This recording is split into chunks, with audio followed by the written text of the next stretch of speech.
పిలుచుచున్నది ప్రతి వారిని వినుమా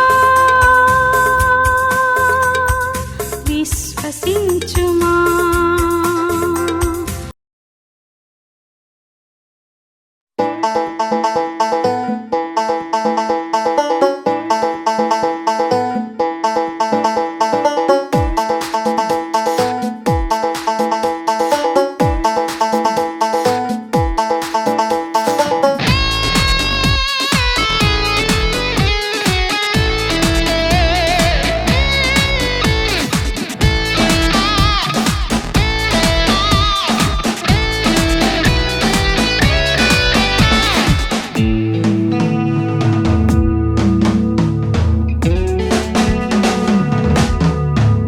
మారుచున్న సమాజములోన మరణి యువకులు లేవాలి. మరణి యేసు మార్గములోన మరలక నడవాలి. మారుచున్న సమాజములోన మరణి యువకులు లేవాలి. మరణి యేసు మార్గములోన మరలక నడవాలి. మారుచున్న సమాజములోన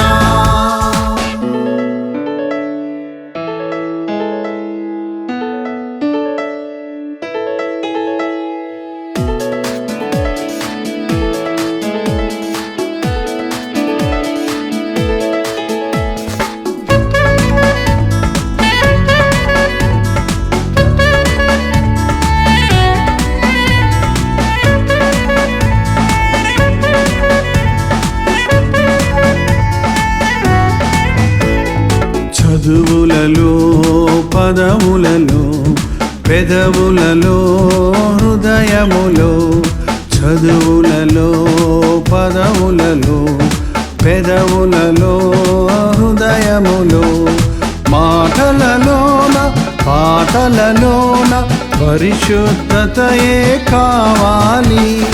పరివర్తనయే రావాలి. మారుచున్న సమాజములోన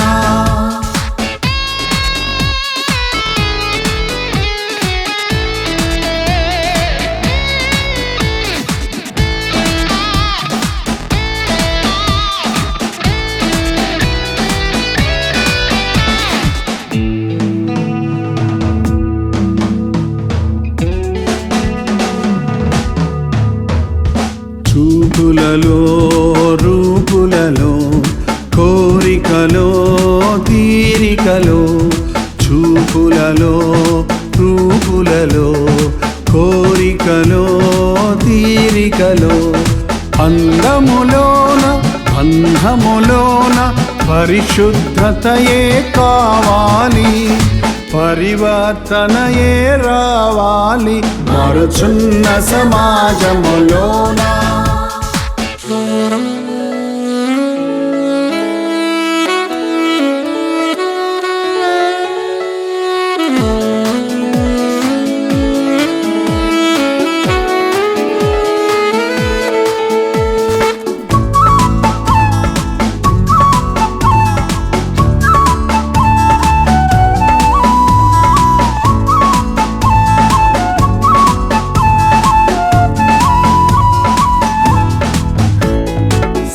సేవలలో త్రోవలలో వేడుకలో కూడికలో సేవలలో త్రోవలలో వేడుకలో కూడికలో యవనములోను కవనములోన పరిశుద్ధతయే కావాలి, పరివర్తనయే రావాలి మారుచున్న సమాజములోన.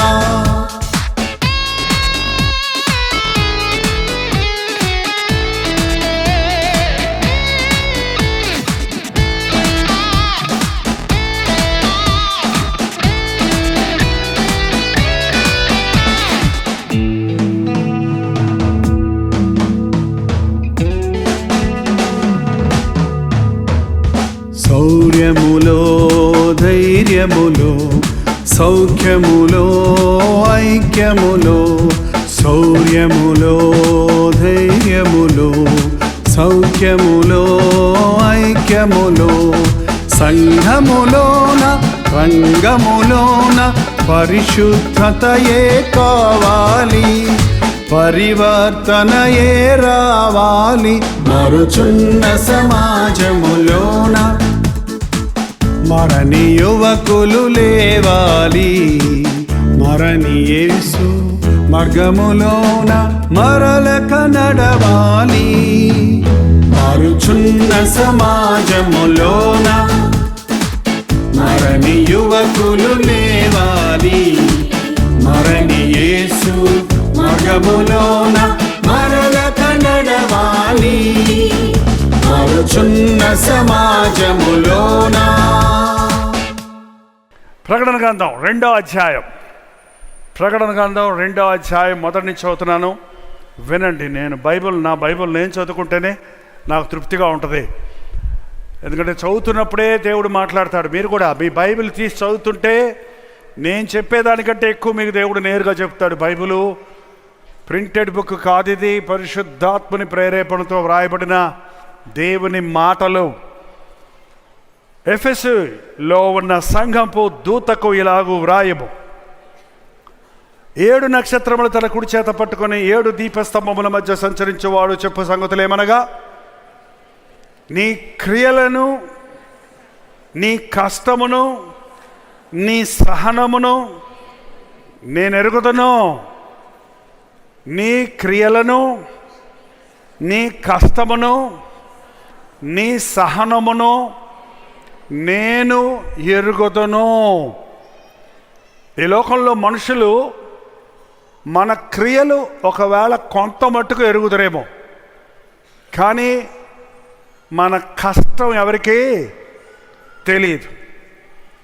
తల్లిదండ్రులు ఇవాళ మీ బిడ్డలను పెంచి పెద్ద చేయడానికి ఎంత కష్టపడ్డారో మీ బిడ్డలకు తెలుసా? తెలీదు. ఊహ తెలిసినప్పటి నుంచి కొంతమందికి తెలియవచ్చు, కానీ బిడ్డలకు ఊహ తెలియక ముందు కూడా ఆ పసిబిడ్డలను పెట్టుకొని మీరు ఎన్ని తిప్పలు పడ్డారో, ఎంత ప్రయాసపడ్డారో, ఎలాగో హాస్పిటల్ వెంబడి తిరిగారో, ఎలాగూ దేవుని సందులో పెట్టి ఆ బిడ్డల కోసం మొరబెట్టారో, ఎలాగూ వారి అవసరతలు తీర్చడం కోసం చెమట గార్చారో వారికి తెలియదు. తెలుసుంటే ఏ బిడ్డ తల్లిదండ్రుల్ని వెడవడో. తల్లిదండ్రులు లేని అనాథాశ్రయాల కంటే తల్లిదండ్రులు ఉండి కూడా చేరదీయని పిల్లల వలన వృద్ధాశ్రమాలు ఎక్కువైపోతున్నాయి. నిన్ను కన్న తల్లిని తండ్రిని మరువకుము, వారిని ఘనపరచమని దేవుని వాక్యం సెలవిస్తుంది. నీ జీవితంలో నిజమైన ఆశీర్వాదం కావాలంటే, నువ్వు నిజంగా దేవుణ్ణి ప్రేమిస్తున్నాను అంటుంటే ఖచ్చితంగా నీ తల్లిదండ్రుల్ని నీవు వారి వృద్ధాప్యంలో కూడా ప్రేమించాలి. వారు రిటైర్ అయిన తర్వాత వారి వల్ల నీకు ఎటువంటి ఆదాయం లేకపోయినా, అవసరత లేకపోయినా నువ్వు ప్రేమించాలి. ఎంతమంది అలా ప్రేమిస్తున్నారో నాకు తెలియదు, కానీ తల్లిదండ్రులను ప్రేమించే వారికి దీర్ఘాయుషు ఉంటుంది. నా తల్లిదండ్రులను నేను విడిచిపెట్టాను, కానీ నా తల్లిదండ్రుల్ని నేను ఎప్పుడూ ఘనపరిచాను. వారి వృద్ధాప్యంలో వారిని నా దగ్గర తెచ్చిపెట్టుకున్నాను. వారికి కావలసిన పరిచర్య నేను చేయగలిగింది చేశాను. ఎంత సేవ ఉన్నా, ఎన్ని బాధ్యతలున్నా తల్లిదండ్రుల సమయం తల్లిదండ్రులకి ఇవ్వాలి. బిడ్డలకు ఖర్చు పెట్టవలసిన సమయం బిడ్డలకు ఖర్చు పెట్టాలి. నా 3 బిడ్డలతో సమయం గడిపాను. కుదరనప్పుడు వెంట తీసుకొని వెళ్ళిపోయాను ఎక్కడికి వెళ్తే అక్కడికి. కాబట్టి ఇంత వయసు వచ్చిన నా బిడ్డలు నా దగ్గరే ఉన్నారు, నాతోటే ఉన్నారు.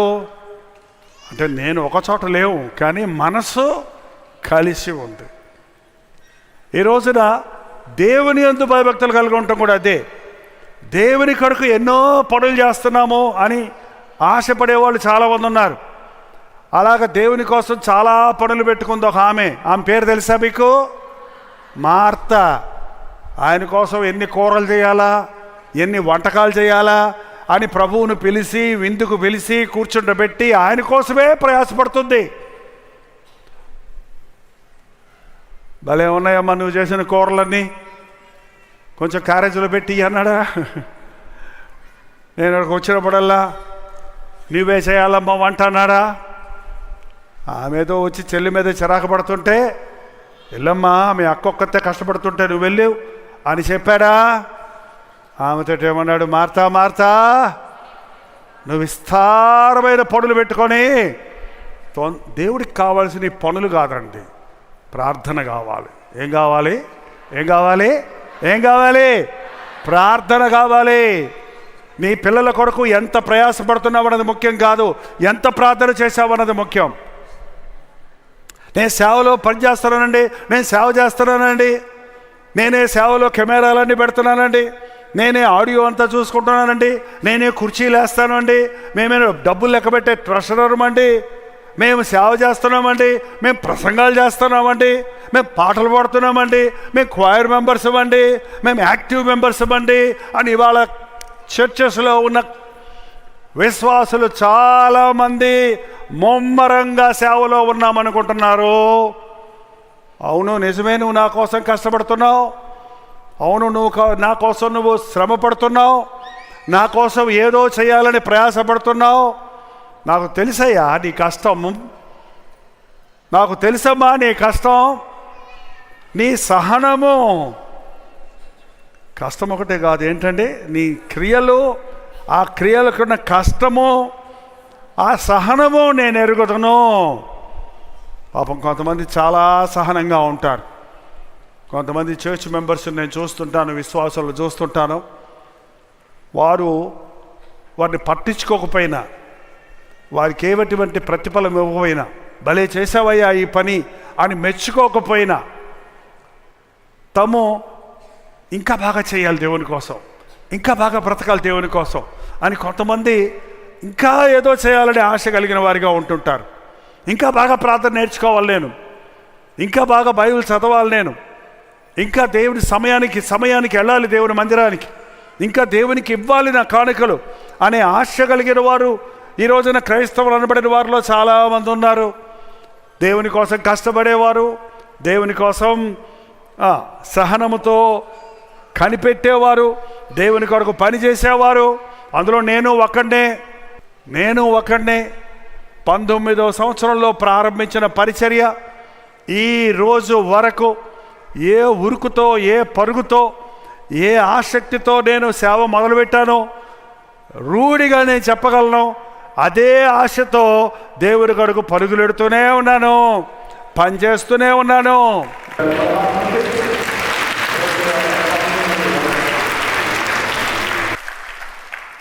మేము కూడా చేస్తామా అంటారేమో అనుకుంటే, నేను చేస్తుంటే మేము కూర్చొని చూస్తామని చప్పట్లు కొడితే నాకేం ప్రయోజనం? ఆ దైవజనుడు అలా చేస్తుంటే, ఆ ఏజ్లో అలా చేస్తుంటే నేను కూడా చెయ్యాలి అనే స్ఫూర్తి మీకు రావాలని చెప్తున్నానే కానీ మీతో చప్పట్లు కొట్టించుకొని పొగడబడటానికి నేనేదో పైనుండి వచ్చిన ఒక పెద్ద గొప్ప శక్తనో లేక వ్యక్తనో నేను అనుకోవడానికి కాదండి. నువ్వు పరిగెత్తగలవు, నువ్వు పని చేయగలవు, నువ్వు దేవుని కోసం బ్రతకగలవు, నువ్వు కష్టపడగలవు, నీ చేతికి వచ్చిన పని కష్టపడి చేయగలవు. కానీ చాలామంది కంటి చూస్తున్నప్పుడు, యజమాని చూస్తున్నప్పుడు కాకుండా ఎవడో చూడకపోయినా పని చేసేవాడే నిజమైన దాసుడు. పాస్టర్ గారు చూసినప్పుడు మాత్రం కళ్ళు మూసుకుంటారు కొంతమంది. అప్పుడు దాకా ఇటు చూస్తుంటారు. అందరు కళ్ళు మూసుకోండి అని పాస్టర్ గారు కళ్ళు తెరిచారు. ఎవరైనా చూస్తుంటే అప్పుడు తలకాయ చూపుతారు. అప్పుడు దాకా నిద్రపోయే వాళ్ళు ఏంటండి, ఎవరి కోసం అండి మన భక్తి? మీరు ఏదైనా ఎవరి కోసం అనేది చేయండి, కానీ భక్తి మాత్రం ఎవరి కోసం? అది దేవుని కోసం. ఎందుకంటే ఆయనకు బాగా తెలుసు నీ సంగతి. నువ్వు కూర్చోవటం, నువ్వు లేవటం, నువ్వు నడక, నీ పడక అన్నీ తెలిగిన ప్రభు నేను ఎరుగుదును అంటున్నాడు. అందుకే ఎవరో చెప్పారు, మనకంటే చాలా సంగతులు మనకు తెలియవు. ఎవరైనా చెబితే తెలుస్తాయి. చెప్పిన వాళ్ళు సరిగా చెప్పకపోతే ఒకరి మీద తప్పుడు అభిప్రాయం మనకు కలుగుద్ది. నేను 51 సంవత్సరాలు నేర్చుకుంది ఏంటంటే, ఒక వ్యక్తిని గురించి ఎవరైనా ఏదన్నా చెబితే ఆ అభిప్రాయాన్ని నా మనసులో ఉంచుకోను, అది నమ్మను. నేను ఎప్పుడు నమ్ముతానంటే నేరుగా ఆ వ్యక్తిని పిలిపించి అతన్ని పరిశీలించి అతనితో మాట్లాడి అవునా కాదా తెలుసుకొని కానీ తీర్పు తీర్చను. మనం చాలాసార్లు మన సంగతి ఎవరికీ తెలియదండి. పై వేషాన్ని చూస్తారు వాళ్ళు. మన బాధ తెలియదు, మన సహనం తెలియదు, మన ఓర్పు తెలియదు, మన కష్టం తెలియదు. కానీ ఒక్కటి గుర్తుపెట్టుకోండి, ఎప్పుడు మీ జీవితంలో మీ కష్టాన్ని ఎరిగిన ప్రభు ఉన్నాడు. కష్టానికి ప్రతిఫలం ఇస్తాడు. నేను పడ్డ కష్టము కొరకు ఎలాంటి ప్రతిఫలాలు ఇస్తున్నాడో ఇలాంటి సమయాలలో కొంచెం కొంచెం తెలుస్తూ ఉంది నాకు. ఇదంతా వృధా, ఎందుకు ఇన్ని రోజులు సోషల్ మీడియా ఇస్తున్నాం, ఇంకా అందరూ మానేశారు కదా, పాత ఇచ్చేయచ్చు కదా అనుకుంటున్న సమయంలో దేవుడు తెలియజేస్తున్నాడు. ఏ రోజుకు ఆ రోజు తాజాగా మన్నా కురిపించాడు ఆకాశం నుండి. ఎప్పటికప్పుడు ఫ్రిడ్జ్లో పెట్టుకుంది కాదండి, మూటగట్టిన సర్దికూడు కాదు, ఓవెన్లో పెట్టినటువంటి వేడి చేసింది ప్రసంగాలు కాదు. ఏ రోజుకు ఆ రోజు దేవుడిచ్చిన సందేశాన్ని కనిపెట్టి ప్రజలకు అందిస్తే అది వారి జీవితాలను ఉత్తేజపరుస్తుంది, నూతన పరుస్తుంది, ఆరోగ్యవంతులుగా చేస్తుంది. కరెక్ట్గా నా సంగతే మాట్లాడారు. నా హృదయ స్థితే దొరికిందంటే నేనేమన్నా జ్యోతిష్కుడినా, లేకపోతే గొప్ప మీ హృదయ రహస్యాలు ఎరిగిన వాడినా? ఆయన ఎరిగిన వాడు గనుక ఈరోజు ఈ మాట నీ కోసం, నేను ఒక వ్యక్తి కోసం సిద్ధపరిచానని ప్రభు ఇచ్చిన మాటలు చెబుతున్నప్పుడు ఈ క్రియ జరుగుతున్నాయి. నీ సహనము నేను ఎరుగుదును, నీ కష్టము నేను ఎరుగుదును, నీ క్రియలను నేను ఎరుగుదును. నీవు దుష్టులను సహింపలేవని అపోస్తలు కాకయ్య తాము అపోస్తలని వారిని పరీక్షించి అబద్ధికులను నీవు కనుగొంటివని నేను ఎరుగుదును. సహనము కలిగిన నామము నిమిత్తము భారము భరించి అలయలేదని నేను ఎరుగుదును. అంతే సరిపోదండి, అంతటితో సరిపోదు. అలయక పరిగెత్తెదరు, సొమ్మసల్లక సాగిపోదరు. అబ్బా భలే సేవ చేస్తున్నారు జైపాల్ గారు అని మీరందరూ నాకు సర్టిఫికెట్ ఇస్తే సరిపోదు. అది దేవుడు కూడా చూస్తూనే ఉన్నాడు. పరిగెత్తి చేసే సేవ కంగారు పడే సేవ కాదు. ఇవాళ నాకు ఇచ్చిన వాగ్దానాలన్నీ ఒక పేపర్లో ప్రింట్ చేసి పెట్టుకున్నానండి. ఒక్కొక్క వాగ్దానం మీద ఆధారపడే ఈ పరిచర్య అంతా జరుగుతూ ఉంది.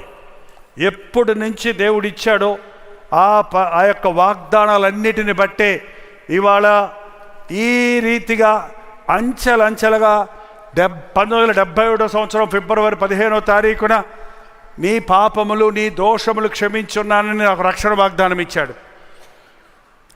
1977 సంవత్సరం ఫిబ్రవరి 15వ తారీఖున రక్షించబడ్డాను నేను.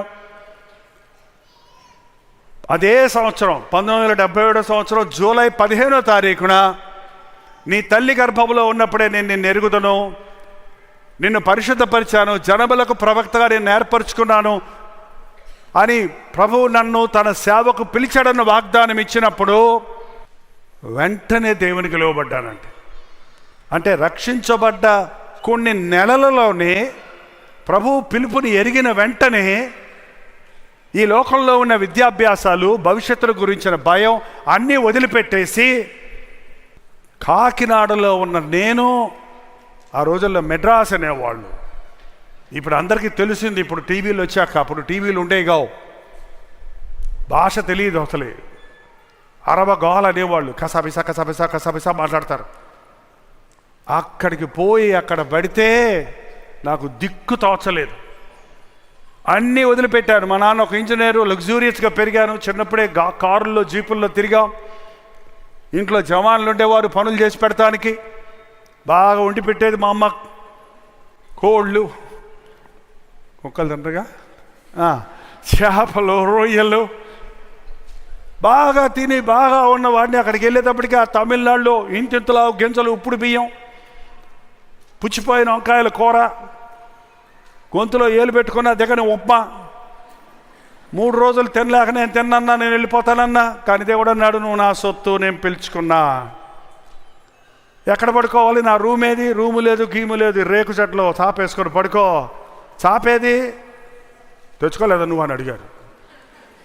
నాకెందుకు చాప తెచ్చుకోవాలంటే, మరి బెడ్రూమ్ ఇస్తారేమో, బైబిల్ కాలేజ్ అంటే బెడ్ ఇస్తారేమో, టేబుల్ ఇస్తారేమో, అంతే. ఆ తెచ్చుకున్న దుప్పటేసుకొని కిందే పడుకున్నా. 1 రోజు కాదు, 2 రోజులు కాదు, 10 సంవత్సరములు అదే తిండి తిన్నా. అందుకే ఇంత స్ట్రాంగ్ ఉన్నా. నో మజ్జిగ, నో పెరుగు, నో నెయ్యి, నో నాన్ వెజ్, వంకాయల్లో ఉన్న పుచ్చిపోయిన పురుగులు తప్ప. దేవుని యందు శక్తి. అన్ని పనులు చేయడానికి సిద్ధపడి పని చేస్తున్నప్పుడు, ప్రభా ఏంటి నన్ను పనులు చేయడానికి పిలిచావా? ఈ తిప్పలు పడుతుంటే సేవకు పిలిచావు. 1 సంవత్సరం, 2 సంవత్సరాలు, 3 సంవత్సరాలు బైబిల్ ట్రైనింగ్ అయిపోయింది, 7 సంవత్సరాలు అయిపోయింది. ఏంటి నా సంగతి? వెళ్ళు, రోడ్ల మీదకి వెళ్ళి చెప్పు వాక్యం, సరసాల్లోకి వెళ్ళి చెప్పు, హాస్పిటల్కి వెళ్ళి చెప్పు, పార్కుల్లోకి వెళ్ళి చెప్పు. ఎక్కడ మన తెలుగోళ్ళు ఎతకాలి అక్కడ. మళ్ళీ తమిళనాడు కదా అది, ఎక్కడ పోయి చెప్తారు? కుదరదు. తెలుగోళ్ళు ఉన్న ఏరియాలు ఎత్తుక్కొని అక్కడికి వెళ్ళి సేవ ప్రారంభిస్తే రక్షించబడ్డ ఆత్మలే ఇప్పటికీ ఉన్నారు. వాళ్ళు, వాళ్ళ పిల్లలు కూడా ఉన్నారండి వాళ్ళ.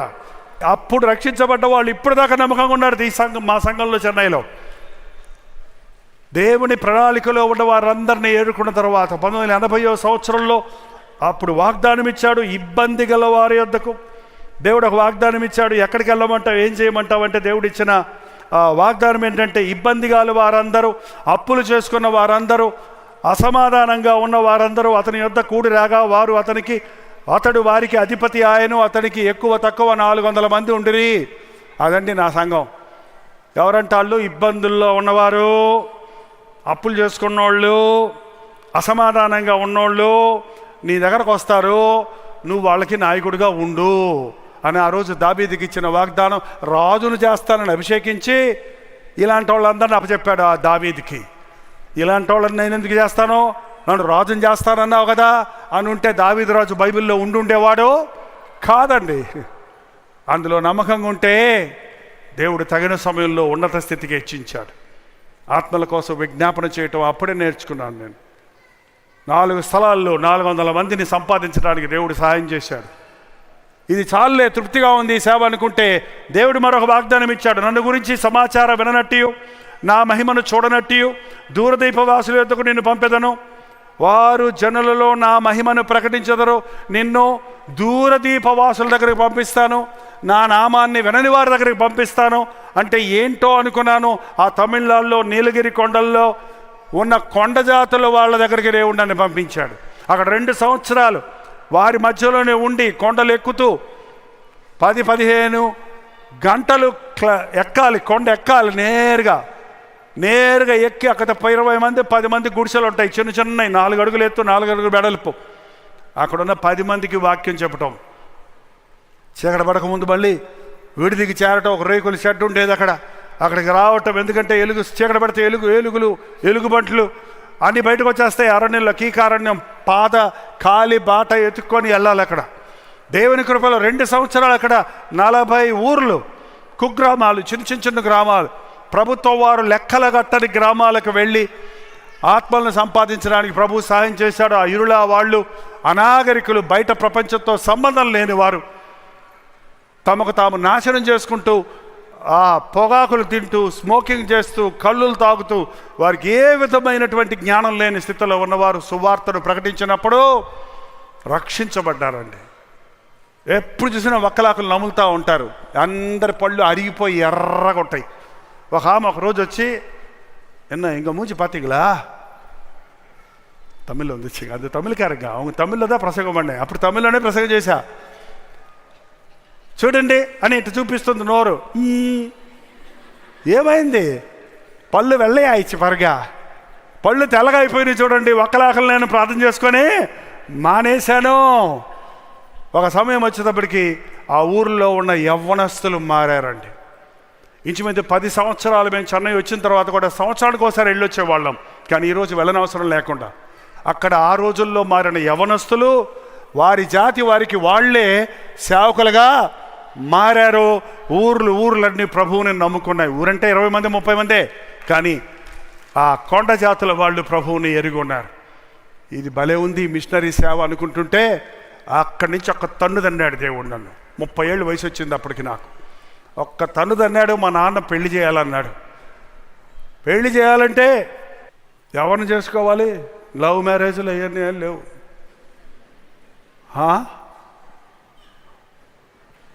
వాగ్దానం అడిగాను, ప్రభువా నా వివాహం విషయంలో ఏం చేయమంటావంటే, నా మాట వినుడి, మీ దేవుడైన యెహోవాను నమ్ముకొనుడి, అప్పుడు మీరు స్థిరపరచబడుదురు. ఆయన ప్రవక్తలను నమ్ముకొనుడి, అప్పుడు మీరు కృతజ్ఞతలు అవుదురు. ప్రభువుని నమ్మండి, ఆయన సేవకులను నమ్మండి.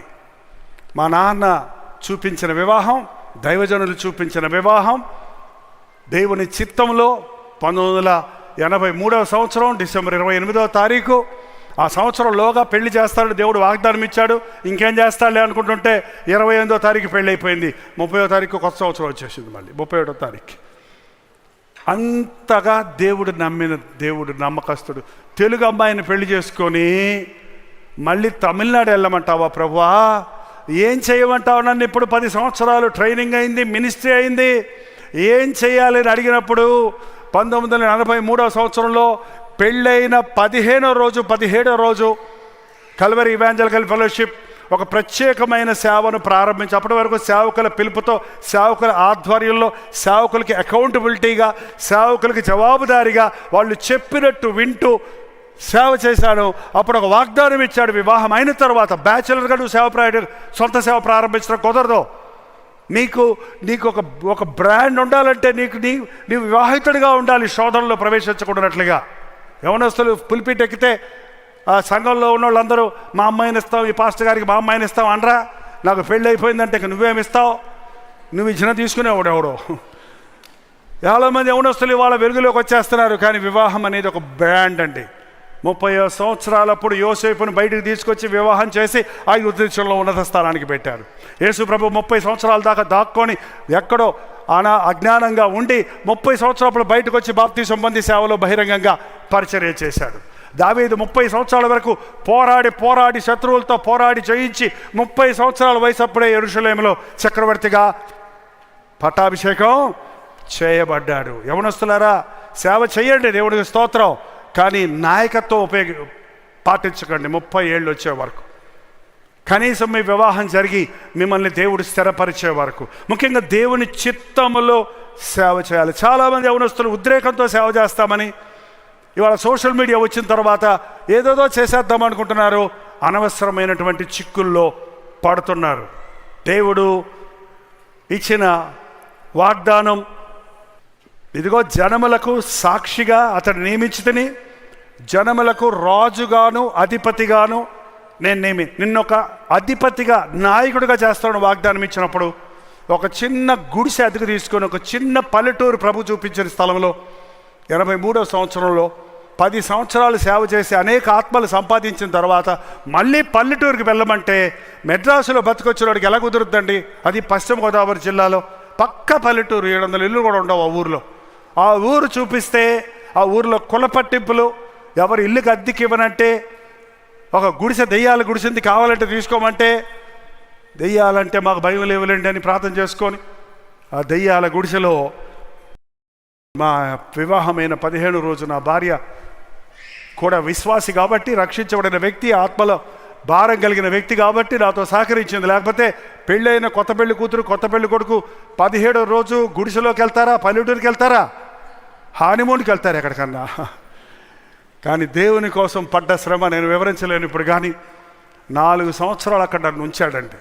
మొత్తం ఈస్ట్ వెస్ట్ గోదావరిలో ఉన్న అన్ని కుగ్రామాలకు వెళ్ళడానికి, అన్ని చర్చెస్లో ప్రసంగం చేయడానికి దేవుడి ప్రణాళిక అది ఉంది. ఎందుకు అక్కడ తీసుకెళ్ళడం నాకు అర్థం కాల. ఉన్నది బేస్ అది, కానీ చేసిన సేవ విస్తారమైన సేవ నాతో ప్రభు చేయించాడు. అప్పుడు జరిగిన యూత్ మీటింగ్స్ పెట్టినప్పుడు ఇవాళ ఆ యూత్ మీటింగ్స్ అయిన వాళ్ళందరూ 90% మోర్ దాన్ 90% ఇవాళ సేవకులుగా ఉన్నారు, టీవీ ప్రీచర్స్గా ఉన్నారు, పాస్టర్స్గా ఉన్నారంటే ఆ రోజు నన్ను అక్కడ పంపింది ఆ యువకులను తన సేవలో ఏర్పరచుకోవడానికని ఈరోజు నాకు అర్థమవుతుంది. వాగ్దానాలు నమ్మందే, వాగ్దానాలు పట్టుకుందే నేను ముందుకు సాగలేదని ప్రతిదీ. తర్వాత గో బ్యాక్ టు చెన్నై అన్నాడు, గో బ్యాక్ టు బేతేల్ అన్నట్టు మళ్ళీ తిరిగి చెన్నై రావటం వల్ల మరింత విస్తారమైన ఇటు చిత్తూరు జిల్లా, ఇటు నెల్లూరు జిల్లా, ఇంకా ఎక్కడెక్కడ మిగిలిపోయిందో ఆ ప్రాంతాలన్నిటినీ తిరగటానికి దేవుడు సహాయం చేశాడు. తర్వాత రేడియో సేవ ఇచ్చినప్పుడు ఒక వాగ్దానం ఇచ్చాడు. కల్వరి ప్రతిధ్వని అనేది రేడియో ప్రోగ్రాం పేరండి. అది 20 సంవత్సరాలు ఫీబా రేడియో ద్వారా రేడియో పరిచయం చేయడానికి. ఈ రోజుకి కొంతమంది మనం తెనాల్లో మీటింగ్ పెడితే కొంతమంది వృద్ధురాండ్రు వచ్చి, అయ్యా ఆ రోజుల్లో రేడియోలో వింటుండే వాళ్ళమి, ఆ తర్వాత టీవీలో విన్నాము, ఇప్పుడు నేరుగా చూస్తున్నామని చెప్పినప్పుడు రేడియోలో 10 నిమిషాల ప్రసంగం విని కూడా మారతారా? 10 నిమిషాల ప్రసంగం కూడా మనిషి కనపడకపోయినా స్వరం మాత్రం వినపడే దేవుని మాట హృదయాల్లో క్రియ జరిగిస్తుందా అన్నది ఆశ్చర్యాన్ని కలుగు చేసింది. ఎంతోమంది రేడియో పరిచర్య ద్వారా రక్షించబడ్డారు. తర్వాత 2003లో టెలివిజన్ పరిచర్య ప్రారంభించిన సంగతి మీకు తెలిసిందే. ఈ రోజు వరకు అది కొనసాగుతూనే ఉన్నాయి.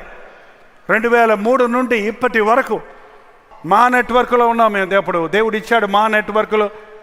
జాయిస్ మేరీ ఆఫ్ చేశారు, మీరు రండి అని వాళ్ళు పిలిచి అడ్వాన్స్ లేకుండా ఇచ్చి ఈ రోజు వరకు ఆ ఛానల్స్ పేర్లు మారుతున్నాయి. మా మ్యూజిక్, మా ఉన్నాయి, మా మూవీసు, మా మూవీస్లో వస్తున్నాయి. ఇప్పుడు మా టీవీలో ఇచ్చాం మొదట్లో. కానీ దేవుని కృపల్లో అది కొనసాగుతూ ఉంది. మళ్ళీ శుభవార్తలు, ఆరాధనలు 3 సార్లు తెలుగులో, అదే కాకుండా ప్రతిరోజు హిందీలో, ప్రతిరోజు తమిళ్లో, మలయాళంలో, బెంగాలీ, ఒరియా భాషల్లో కూడా టీవీ ప్రోగ్రామ్స్ వెళ్తూ ఉన్నాయి. ఈ రోజుకి టీవీ ప్రోగ్రాముల ప్రభావం మీలో చెప్పిన సాక్ష్యాలు. ప్రతి నెల కొన్ని లక్షలో బిల్స్ కట్టాలి టీవీ ప్రోగ్రామ్స్కి. ఛానల్స్ వారికి కట్టాలి. షూటింగులు, ఎడిటింగులు మేమే చేసుకుంటాం. మా సంఘంలో పుట్టి పెరిగినటువంటి యవనస్తులు ఉన్నారు, నాతో పాటు కలిసి పనిచేస్తారు. నేను కూడా పనిచేస్తాను. నా సొంత చేతులతో నేను ఇప్పటికీ పనిచేస్తానండి. ఇప్పటికీ రాత్రింబగళ్ళు దేవుని కోసం ఏదో ఒకటి చెయ్యాలి. దేవుని కోసం పనిచేసే సమయమే కానీ విశ్రాంతి ఇక్కడ కాదు. విశ్రాంతి ఎక్కడ? అక్కడ పరలోకంలో. నేనేమంటున్నానంటే, నేను ముగిస్తున్నాను, నేనేమంటున్నానంటే, ఇంత సేవ చేశావు కదా అని నేను చెప్పుకోవటానికో, లేకపోతే ఇంత చేశాను కదా అని సాటిస్ఫై అవటానికో కాదు. కానీ దేవుడు నాతో అన్నాడు, జైపాల్ నాకు తెలుసు, జైపాల్ నాకు తెలుసు, నువ్వు నా పిలుపుకు లోబడ్డావని తెలుసు, నువ్వు కష్టపడ్డావని తెలుసు, సైకిళ్ళ మీద సేవ చేశావని తెలుసు, కొండలు ఎక్కి సేవ చేశావని తెలుసు, చెమటతో నీ బట్టలన్నీ తడిచిపోయిన సంగతులు ఎన్నో ఉన్నాయన్న సంగతి నాకు బాగా తెలుసు. నువ్వేం చెప్పుకోకర్లా గొప్ప. నువ్వు పస్తులున్న రోజులు ఎన్నో నాకు బాగా తెలుసు. డొక్కలు అంటుకుపోయేటట్టు పస్తులున్న రోజులు ఉన్నాయండి నా జీవితంలో. ఇప్పుడు కూడా పస్తులు ఉంటాను నేను. ఇప్పుడు కూడా తిండి కోసం కకృతి పడను. దేవుని పని ముందు, పని అయ్యాకే తిండి, పని అయ్యాకే నిద్ర, పని అయిన తర్వాతే కొద్ది తిన్నా, కొంచెం పడుకున్నా దేవుడు శక్తిని ఇస్తున్నాడు, దేవుడు బలాన్ని ఇస్తున్నాడు. అయినా కూడా నేను మళ్ళీ అంటున్నాను, అవన్నీ నాకు తెలుసయ్యా, నీ సహనం నాకు తెలుసు. అయ్యగారికి చాలా సహనం, చాలా ఓపిక, విసుక్కోకుండా మా మాటలన్నీ వింటారు అని నువ్వేం చెప్పించుకోక్కర్లా వాళ్ళతో, నాకు తెలుసయ్యా. తెలీదా? దేవుని తెలీదా? దేవుని తెలీదా అండి? అన్నీ నాకు తెలుసు. ప్రసంగం నేను మీకు చెప్పటంలో నాకు చెప్పుకుంటున్నా. నాకు చెప్పుకుంటే మీకు కూడా తగులుతుందని. ఎందుకంటే దేవుని వాక్యం 2 అంచులా ఖడ్గం. చెప్పేవాడిని కొయ్యాలి, వినేవాడిని కొయ్యాలి. మీరు ఇంటా కూర్చొని అట్టా భలే నీకు చెప్పుకుంటున్నామని వెళ్ళిపోతే మీరు అట్టగా ఉండిపోతారు గుదిబండల్లాగా. గచ్చకాయలు ఉంటాయి చూసారా? గచ్చకాయ తెలుసా అండి? గచ్చకాయ తీసుకొచ్చి ఒకడంట దాన్ని పగలగొడదామని రాయి తీసుకొని టుష్ అనేటప్పటికి ఇది బొయ్యని పోయిందంట. మళ్ళీ పట్టుకొచ్చి ఇటు పోయిందంట. ఎన్ని దెబ్బలు కొట్టేవాడు చెయ్యి నొప్పి పుట్టింది, కానీ ఏలు మీద కూడా కొట్టుకున్నాడు, కానీ దానికి మాత్రం ఒక దెబ్బ కూడా తగల్లా. ఏమైనా గచ్చకాయలు ఉన్నారా ఇక్కడ? వాక్యం ఎవరి కోసం అండి? జాన్ వెస్లీ అనే భక్తుడిని, ఆంగ్ల దేశపు అపోస్తలుడన్న పిలువబడిన జాన్ వెస్లీని, అయ్యా మీరు మీటింగులు పెడుతుంటే అంతమంది జనం వచ్చేస్తున్నారు, మీరు స్వస్థతలు చేయరు, మీరు ప్రాస్పారిటీ గురించి చెప్పరు, ఏదో లోక సంబంధమైన ఆశీర్వాదాల గురించి చెప్పరు, మీరు బాగా కఠినంగానే స్పష్టంగానే వాక్యం చెప్తారు, ఆయన ఎందుకు వస్తున్నారు, ఏంటి ఆకర్షణ అని అడిగితే ఆయన అన్నాడట, ఎవరు నాకు కూడా అదే అర్థం కావట్లేదు. నేను బలిపీఠం మీద నిలబడి ప్రభా నన్ను కాల్చు అని నేను ప్రార్థన చేస్తున్నాను. ఒకవేళ నేను కాలిపోతుంటే వీళ్ళందరూ చూస్తానికి వస్తున్నారేమో. నేను గాలిపోతుంటే వీళ్ళందరూ చూస్తానికి వస్తున్నారేమో. కాలిపోయే మనిషి దగ్గరికి వెళ్ళావంటే నువ్వేమవుతావు? ఇట్లా అన్నావు అనుకో, కాలిపోయేవాడు చెయ్యి నీకు అంటుకోదు. మరి అంటుకుంటుంది ఎవరికన్నా? నేను కాలుతున్నా దేవుని కోసం, నేను వెలుగుతున్నా దేవుని కోసం, నేను ప్రచురించాలని ఆశపడుతున్నా, ఈ మాటలు వింటున్నా యవనస్తులు రోషం తెచ్చుకోవాలని ఆశపడుతున్నా. ఎవరినడా నీ జీవితాన్ని వృధాపరుచుకోకు. దేవుణ్ణి నమ్ముకుంటే దేవుని సేవ అంటే ఏముంది అని భయపడిపోతారు ఏంటండి? అదే మనుషులు మళ్ళీ అంటారు, వాళ్ళకేమయ్యో దేవుని సేవ చేస్తున్నారు, సూట్లు బూట్లు కార్లు ఉన్నాయి అంటారు. నువ్వు కూడా రా, నీకు ఇస్తాడు. అదే నేను రాను, నాకు మంచి సెంట్రల్ గవర్నమెంట్ ఉద్యోగం, నాకు స్టేట్ గవర్నమెంట్ ఉద్యోగం. అదేంటండి? దేవునికి సమర్పించుకొని చూస్తే ఇలా ఉంటారని నేను ఇలా ఉంటానండి. అందుకని దేవుణ్ణి సమర్పించుకుంటే భిక్షం ఎత్తుకోడండి. దేవుని చేతులకు అప్పచెప్పిన వాడికి లోకంలో ఉన్నతమైన స్థానం ఇస్తాడు, పరలోకంలో ఉన్నతమైన స్థానం ఇస్తాడు. నేను ఎరుగుదును నీ కష్టము, నీ శ్రమలు, నీ సహనము నాకు ఎరుగుదును. నువ్వు అలయలేదు, జైపాల్ 51 సంవత్సరాల నుంచి సేవ చేసావు, నువ్వు అలసిపోకుండా ఉన్నావు, బాగా సేవ చేస్తున్నావు, చాలా చాలా సంతోషం. అయినను నీ మీద తప్పు ఒకటి మోపవలసి ఉన్నది. నీవు ఏ స్థితిలో నుంచి పడితే అది జ్ఞాపకం చేసుకొని మారు మనసు పొంది ఆ మొదటి క్రియలు చేయము. అట్లు చేసిన మారు మనసు పొందిన ఎడల ఏంటా తప్పు? ఆయనను మొదట నీకుండిన ప్రేమను నీవు వదిలితివని నీ మీద తప్పు మోపవలసి ఉన్నది. ఏంటంటే తప్పు? నీ పనులున్నాయి, నీ క్రియలున్నాయి, నీ సహనం ఉంది, నీ ప్రయాస ఉంది, నీ సేవ ఉంది, అంతా బాగుంది. కానీ ఏమి తక్కువైంది? ప్రేమ కూడా తక్కువ. ఏ ప్రేమ లేదు? మొదటి ప్రేమ లేదు. అందుకే భయపడతాడు దేవునికి. దేవుని సేవను ప్రేమించి చెయ్యాలండి. లాభం కోసం చేయకూడదు, గొప్పల కోసం చేయకూడదు, స్వార్థం కోసం చేయకూడదు. దేవుని కోసం చేస్తే ఏదో వస్తుందేమో అనే దురాశతో చేయకూడదు. మనుషులు మెప్పుల కోసం కాదు. అమ్మ మిమ్మల్ని పెంచిందా?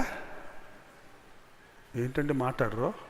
ఎన్నిసార్లు మీ ముక్కులు దుడుచుంటుంది, ఎన్నిసార్లు మిమ్మల్ని పెట్టి స్నానం చేయించుంటుంది, ఎన్నిసార్లు బతిమిలాడి మిమ్మల్ని తినిపించి ఉంటుంది. ఎంత సార్లు ఇవాళ వాషింగ్ మిషన్లు వచ్చాయి, కానీ ఆ రోజుల్లో ఎన్ని బట్టలు. ఇప్పుడు డైపర్స్ వచ్చేసాయంట పిల్లలకి, అది వేసేసి అవసరం పడేస్తారు. అప్పుడు అట్ట కాదు. మా చిన్నప్పుడు మా అమ్మగారు 8 మంది పిల్లలు, ఆ దుప్పట్లన్నీ ఉచ్చలు పోసేస్తారు వాళ్ళు. ఆ దుప్పట్లన్నీ గొంటకేసి బాధాలి. వాషింగ్ మిషన్లు ఎక్కడే? అరే దుప్పట్లు ఉతికి, వాళ్ళ బట్టలు ఉతికి, ఆ గుడ్డలు ఉతికి, ఆ పొతరంలో పిండేసి రుబ్బి, గారెలేసి, పుల్లా పిడక పెట్టి ఉఫ్ అని ఊది, వంటలు వండి 8 మంది పిల్లల్ని పెంచడానికి మా అమ్మ పడ్డ ప్రయాస ఆ దేవుని ప్రేమకు నమూనా అనుకుంటానండి నేను. మీ అమ్మగారు కూడా పడే ఉంటారు అలాగా. ఇప్పుడు 2 పిల్లలతో పడలేకపోతున్నామండి అంటున్నారు. పాపం వాళ్ళు కూడా చాలా కష్టపడుతున్నారు ఇప్పుడు కదా. ఎలాగైనా సరే తల్లిదండ్రులు ప్రయాస పడకుండా మనం ఈ రీతిగా లేం. అమ్మ నీకు ఇచ్చినప్పుడు, నీకు పెట్టినప్పుడు, నిన్ను చూసుకుంటున్నప్పుడు నువ్వు ఎంత జీతం ఇస్తున్నావు? అమ్మకి ఎంత జీతం ఇస్తున్నావు చెప్పండి? పురుషులు చెప్పండి. నా పిల్లల్ని బాగా చూసుకో భార్య, నీకు నెల పట్టుచీర కొట్టు పెడతాను అంటాడు ఆయన. అందుకు అది చేస్తుందామే. లేకపోతే పిల్లలు అంటారు కొంచెం, మమ్మీ నువ్వు నా కోసం చాలా కష్టపడుతున్నావు, నేను పెద్దోడిని అయ్యాక నీకు ఇక్కడి నుంచి ఇక్కడ దాకా గాజులు చేస్తాను అంటావు పిల్లోడు. ఇక్కడి నుంచి ఇక్కడికి కాదు కానీ ఉన్న గాజులు కూడా తీసుకెళ్ళి అమ్మి భార్యకి ఇచ్చుకున్నాడు అంటాడు.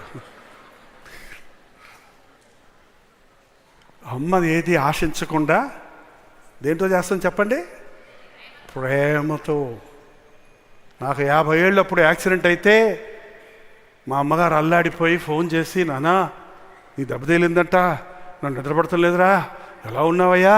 అమ్మ ఏంటమ్మా, నేను 50 ఏళ్ళు పెద్ద ముసలోడిని అయిపోయాను, నువ్వు ఇంకా నా గురించి బాధపడతావేంటి? చిన్నపిల్లోడిని అయితే నువ్వు బాధపడవచ్చు, ఇప్పుడు ఎందుకు నేను బాగానే ఉన్నానులే, నాకు ఇక్కడ భార్య బిడ్డలు ఉన్నారు కదా, నువ్వు హాయిగా ఉండు వృద్ధాప్యంలో అంటే ఎలా పోద్దయ్యా నీ మీద ప్రేమ? అమ్మ ప్రేమ 50 ఏళ్ళు వచ్చినా పోదు, ప్రాణం పోయేటప్పుడు కూడా నా బిడ్డ అంటూనే ఉంటుంది కదండి అమ్మ. మరి యేసయ్య ప్రేమ, అమ్మ ప్రేమ అయినా పోద్దేమో, తల్లి అయినా మరచును కానీ నేను నిన్ను మరువను. యేసు ప్రభు మనల్ని ఎంత ప్రేమిస్తున్నాడంటే, ఒక మురికి గుంటలో వాసన కొట్టేటువంటి మురికోడిగా నువ్వు దేవుని ముందు నిలబెడితే వాసన కొడతావు, పోరా కడుక్కోండి రారా అంటాడు అనుకున్నారా? పందుల గబ్బు కొడుతున్నాడు అంటాడు తప్పిపోయిన కుమారుడు. పందులు తినే పొట్టుతో నీ కడుపు నెట్టుకుందాం అనుకున్నాడు. మాసిపోయిన గడ్డము బికారులాగా ఉన్నాడు. వాడు ఇంటికి వస్తుంటే, రే పనికి మనలోడు వస్తున్నాడు రా తరిమే అన్నాడా? ఏం చేశాడండి? పరిగెత్తుకొని వెళ్ళి మెడ మీద పడి వాసన కొట్టేవాడిని ముద్దెట్టుకుంటారా? ఆ వాసన తట్టుకున్నాడు. నాకు చాలామంది తాగుబోతులు నాకు ఫ్రెండ్స్ ఉన్నారండి. దయచేసి వేరేలా భావించండి, నేను తాగను. ఫ్రెండ్స్ అంటే ఆత్మలో వాళ్ళ ఇళ్ళ దగ్గరికి వెళ్ళి, తాగుబోతులు ఇళ్ళకి వెళ్ళి వాళ్ళ కోసం ప్రార్థన చేస్తామని వస్తే, ఇంకో విచిత్రం ఏంటంటే తాగుబోతోడు చెప్పినంత మనస్ఫూర్తిగా తాగనోడు కూడా చెప్పడండి పాస్టర్ గారికి వందనాలు అన్నయ్యా అని మీదకి వచ్చేస్తాడు. ఉండయాక వస్తా, వందనాలు నా కోసం ప్రార్థన చేయవా అని నోరు ఇప్పుతుంటే గుమా కొడతా ఉంటుంది. చీపా అంటే కుదరదు. ప్రభా నువ్వే రప్పించావు, ఈ తాగుబోతున్నాయినా విడుదల చెయ్యి అని సహనంతో ప్రేమతో ప్రార్థన చేస్తే, ఇవాళ అదే తాగుబోతులు మారి భార్యను బిడ్డలను కుటుంబాలను కట్టుకొని బైబిళ్ళు పట్టుకొని దేవుని మందిరానికి వచ్చే దేవుని బిడ్డలుగా మారిపోయారండి. మన ప్రభు మనల్ని అలా ప్రేమిస్తున్నాడు కాబట్టి మనం ఇతరులను అలా ప్రేమించాలి. సాధారణంగా ఆ పరిచయుడిలాగా ఈమె వత్తో, ఇది పాపాత్మురాలు, ఇది ఎందుకు నా ఇంట్లోకి వచ్చింది, ఇది ఎందుకు ఆయన పాదాలు పెట్టుకుంటుంది అన్నాడు చూసారా? అలాగే చాలామంది దేవుని సేవకులు అనబడేవారు, విశ్వాసాలు అనబడేవారు పాపంలో ఉన్న వాళ్ళని చూసినప్పుడు, తప్పులో పడ్డవారిని చూసినప్పుడు విమర్శించడం, ఏలెత్తి చూపించడం, తీర్పు తీర్చడం, తోసివేయటం చేస్తున్నారంటే ఆ సేవలో ప్రేమ లేదు, ఆ వ్యక్తిలో దేవుని ప్రేమ లేదు. మొదటి ప్రేమను విడిచితివని. మొదటి ప్రేమ, పెళ్ళైన కొత్తలో భార్యాభర్తలు ఎంత ప్రేమగా ఉంటారు చూడండి, ఎంత ప్రేమగా ఉంటారు చూడండి. ఆమె చీర కనుక ఎక్కడ నిరుక్కుంది అనుకోండి, ఉండు పద చూసుకున్నాడు. అదే ఒక 4-5 ఏళ్ళు అయిన తర్వాత కింద పడిపోయామండి అందరికి ఎవడమన్నమాట లే, ఏమైపోయిందండి ప్రేమ? మొదటి బిడ్డ పుట్టినప్పుడు చూడండి, ఆ బిడ్డను అబ్బో ఏం చూసుకుంటారు, ఏం సెల్ఫీలు చేసుకుంటారు, అబ్బో గొప్ప ముందుగానే కొందెచ్చి పెట్టారు, బట్టలు పౌడర్లు అది ఇది అన్నీ చేసి నా బిడ్డ అంటారు. బర్త్డేకి పెద్ద ఫంక్షన్ చేసి భోజనాలు పెడతాడు. రెండో వాడు పుట్టాడు అనుకో, మళ్ళీ పుట్టాడా ఆ పెద్దోడు వీడికేసి అంతే. ఇంక పిల్లలు అలవాటు అయిపోయింది. మూడో వాళ్ళు పుట్టారా, అబ్బా తలకాయ పట్టి పిల్లలు ఎవరు ఫ్యామిలీ ప్లానింగ్ చేసుకోవాలన్నమాట. ఏసై అలా అనుకోడండి. ఒక కుష్ఠరోగి వచ్చాడు, ప్రభువా నీకు ఇష్టమైతే నన్ను శుద్ధుని చేయి, నీకు ఇష్టమైతే నాకు శుద్ధుని చేయి, నాకు ఇష్టమే రావయ్యా, నాకు ఇష్టమే రా అని చేతులు పెట్టగానే కుష్ఠరోగం అయిపోయాడు, శుద్ధుడైపోయాడు. ప్రేమతో చేసేదే పరిచర్య అండి దేవుని సేవ. మీ లోకంలో ఏ ఉద్యోగమైనా కష్టంతో, బుర్రతో, జ్ఞానంతో, అనుభవంతో, సామర్థ్యతతో చేయొచ్చు, కానీ దేవుని సేవకు కావలసింది ప్రేమ. నా జీవితంలో నేను అది నేర్చుకున్నా, నా యేసయ్య దగ్గర నేర్చుకున్నా. యేసయ్య చేసిన ప్రేమ భూలోకంలో 3.5 సంవత్సరాల్లో ఆయన చేసిన అద్భుత కార్యాలున్నాయి, బోధలున్నాయి, అనేక విషయాలున్నాయి. కానీ ఆయనలో ఉన్న పరిపక్వత, పరిపూర్ణత మనం నేర్చుకోవాల్సింది ఏంటంటే ఆయనలో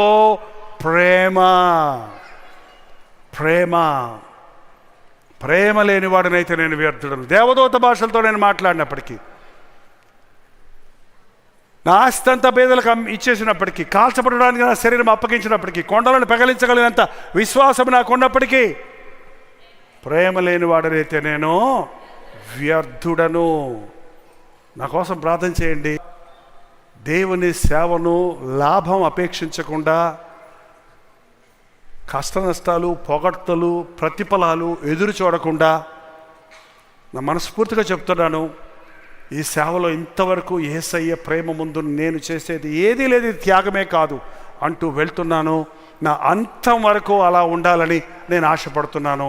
అలాంటి ప్రేమను కలిగిన వారిగా, క్రీస్తు ప్రేమతో నింపబడిన వారిగా మీరు ఉండాలని, మీరు ఏది చేసినను ప్రేమతో చేసేవారిగా ఉండాలని, మీరు చేసే పరిచర్య కానీ, మీరు చేసే భక్తి కానీ, భక్తిలో కూడా రండి. కొంతమంది ఇంకా ఉపవాసం ఉండాలా, బైబిల్ చదువుకోవాలా, ప్రార్థన చేయాలా అని ముక్కుతూ మూలుగుతా ఇసుక్కుంటూ చేయకండి ఎప్పుడు కూడా. దయచేసి స్పాంటేనియస్గా మీ అంతటా మీరే మోకాళ్ళ మీద పడాలనిపించాలి, మీ అంతటా మీరే లేచి వాక్యం చదవాలనిపించాలి.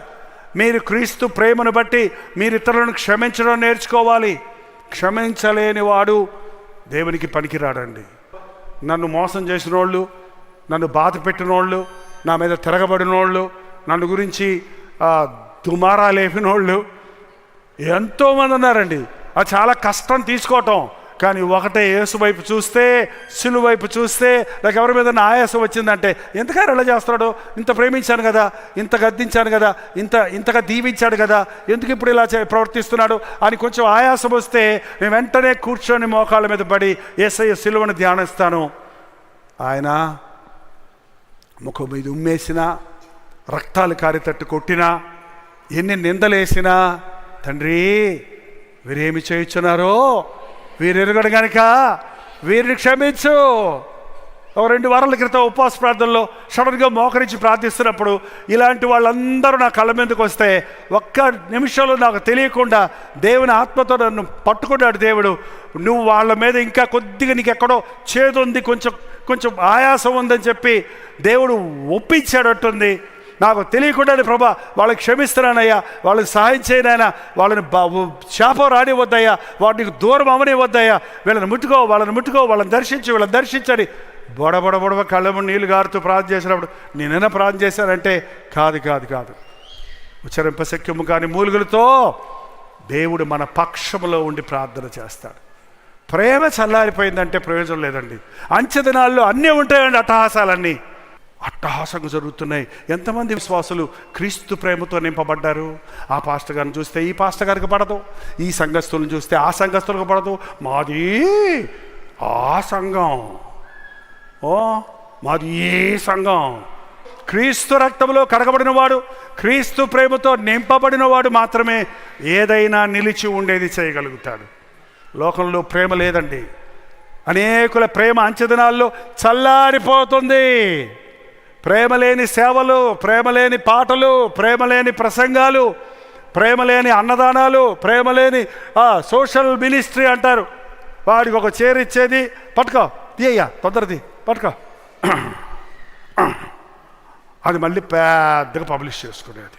ప్రేమతో చేసేవాడు కుడి చేతితో ఇచ్చేది ఎడమ చేతికి చెయ్యకూడదు, తెలియకుండా చేయమన్నాడు ప్రభు. ఒక పూట కాస్త అన్నం పెట్టి ఊరంతా చెప్పుకునేవాడు, చెప్పుకో ఇవాళ నా భార్యకు అన్నం పెట్టాను వేసుకో, నా బిడ్డలకు ఇవాళ డ్రెస్సులు కొనిపెట్టాను వాట్సాప్లో పెట్టుకోండి, నేను గనక మా బిడ్డలకు ఏ కొన్నానో బట్టలు కొన్నాను అంటే ఎట్లుంటుంది చెప్పండి. అది నీ బాధ్యత. నీకు 2 అంగీలు ఉంటే ఒక అంగీ ఇమ్మన్నాడు, ఆకలికి వాడికి నీ ఆహారం పెట్టమన్నాడు. అది దాన్ని చెప్పుకోవాల్సిన అవసరమే లేదు.